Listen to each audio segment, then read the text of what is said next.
که څه هم له اختر ته شپې او ورځې پاته دي، خو د خیاطانو او رخت پلورونکو په دوکانونو کې زیاته ګڼه ګوڼه لیدل کیږي. زیاتره کسان له همدا اوسه د اختر لپاره تیاری نیسي. دا د میدان وردګ ولایت میدان ښار بازار دی او خلک یې اختر ته په جامو ګنډلو پسې راغلي. دغه په خروارو خوشحالي دغه د رواني کالي ورته کوو وړاندنه او څه خرچه چې د وسکي هغه ورته کوو. رخت راول وختم چې کالي وګنډم د اختر د مراسمو لپاره، خو بس خیاطانو باندې کو نوبت نشته، وای مخکې به راوړي راغلی یم چې بچیانو مچانو ته کالي وکړو او ځان ته مې کالي وکړه، خیاط ته مې ورکړله. ته خوشحاله یو په ځل د خدای لکه مخکې چې جنګونه وښه بعد ولې چا خبره اوس ډېر سهولت ده، خوشحاله یو.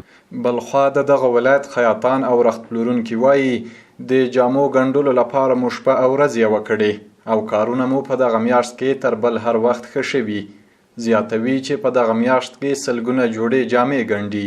کاروبار شکر د ښه ده، تقریبا د شپې 12 به شروع کوم تر د شپږو بجو پورې، شپږو 20 دقیقې اذان کې بیا ځو کور ته روژمات. زه خو خپله ما 4 جوړې 5 جوړې داسې شاوخوا ګنډم، نو موږ هم درې خیاطان یو، نو همدغه کالي ګنډو د ورځې لاس جوړه 8 جوړه د شاوخوا ګنډل کېږي.